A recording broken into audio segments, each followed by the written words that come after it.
Members of Parliament are to receive an inflation-smashing 5% pay rise in April, after demanding that doctors, NHS staff and civil servants receive much less. Do you think that's fair? I don't. The BBC reports MPs' basic salary will rise by 5% to £98,599 a year from April, Westminster's expenses watchdog has said. The Independent Parliamentary Standards Authority, IPSA, said it was also aiming to move towards a salary of around £110,000 by the end of the Parliament, due in 2029. IPSA chairman Richard Lloyd said the role of an MP had evolved, with parliamentarians dealing with higher levels of complex casework and abuse and intimidation. But the Taxpayers Alliance said the public would be seething to see politicians receive an inflation-busting pay rise, all while they suffer a personal recession. IPSA's pay decision for 2026 to 27 includes a 1.5% benchmarking adjustment, as well as a 3.5% cost of living increase. Earlier this month, the government announced that NHS staff in England and Wales, excluding doctors, dentists and senior managers, would get a 3.3% pay rise from April. For resident doctors in England, the government has suggested 2.5% pay increase from April, which is now being considered by the independent pay review body. In the civil service, departments are able to make average pay awards of up to 3.25% for 2025 to 26. For reference, inflation, the actual increase in the cost of living, stood at 3.8% in September, the normal uprating reference point. Clearly, MPs are getting more than other public sector workers for reasons that do not seem justifiable. IPSA has said the role of an MP has evolved, with parliamentarians dealing with higher levels of complex casework and abuse and intimidation. But we've all seen posters in doctors' surgeries and hospitals that discuss intimidation of staff. Civil servants who face the public suffer it too. And casework across the public sector has become much harder since MPs decimated it during the austerity years.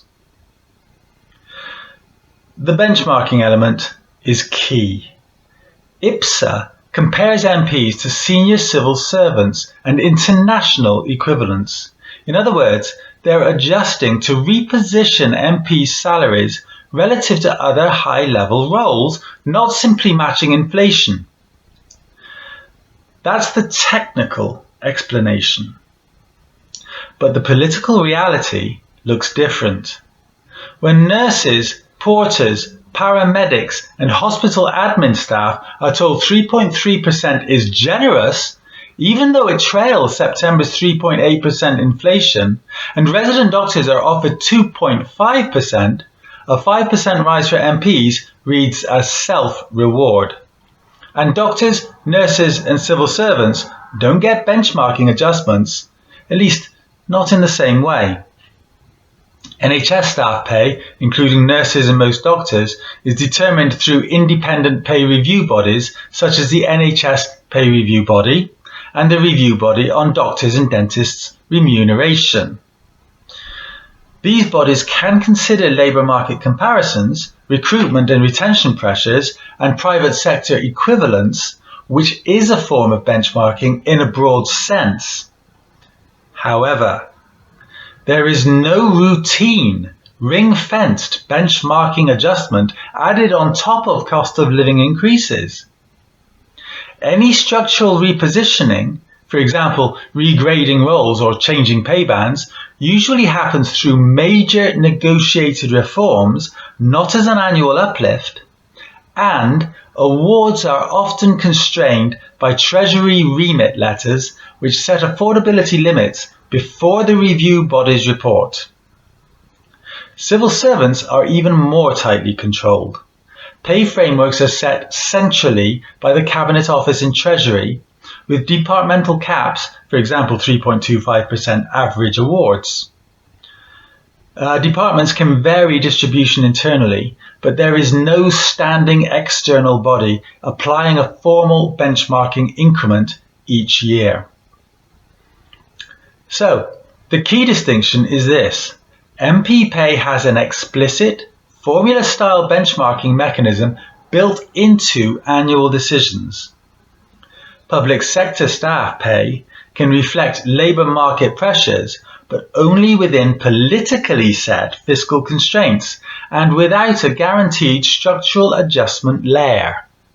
That difference is what makes the comparison uncomfortable. It is not that benchmarking never happens for NHS staff or civil servants. It's that it is discretionary, negotiated and capped by MPs rather than embedded and comparatively insulated. But if the benchmarking element is key, the cost of living increase is where the fairness argument really bites. Even before the additional 1.5% benchmarking adjustment is factored in, MPs' cost of living uplift alone is higher than what many frontline public servants are receiving in total.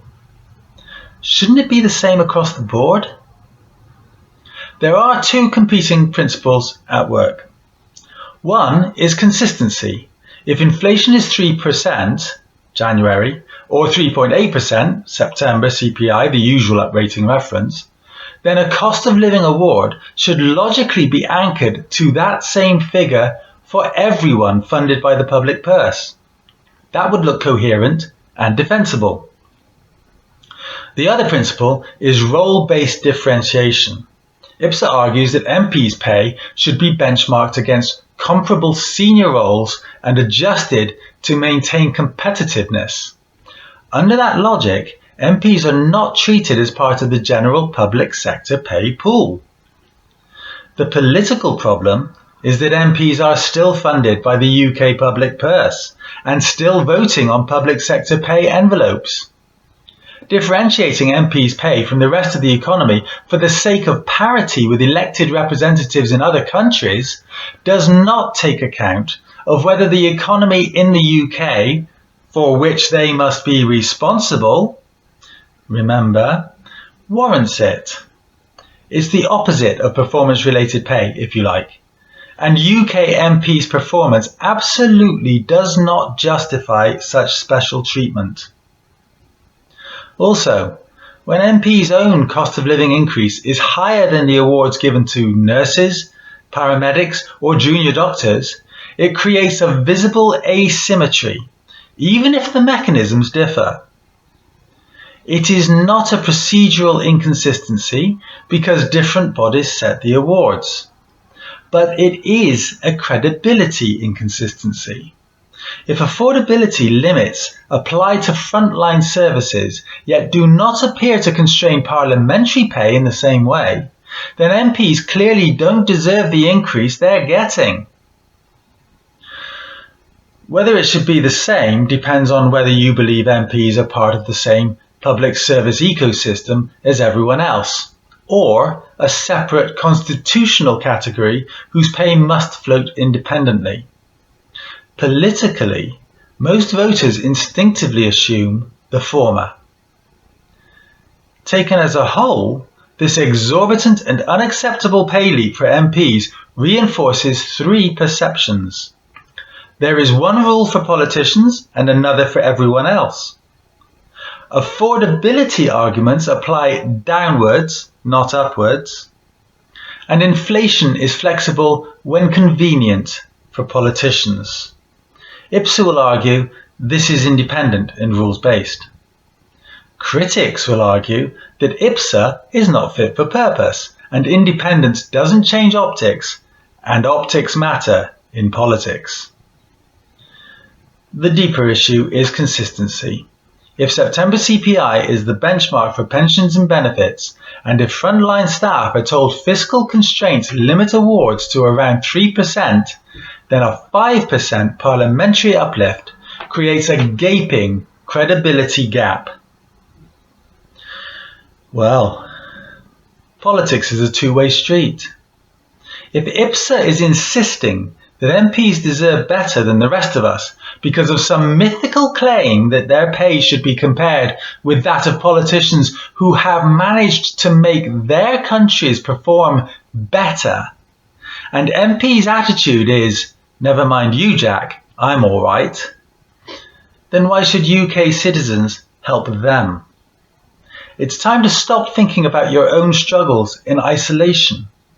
If MP pay is rising by more than the rest of us because their casework is more complicated, it's time for democratic non-cooperation. Don't be impolite, but if they're getting extra pay because their jobs are more difficult, then don't put yourself out. Don't offer them anything you don't have to help them. Remember, they aren't working for you.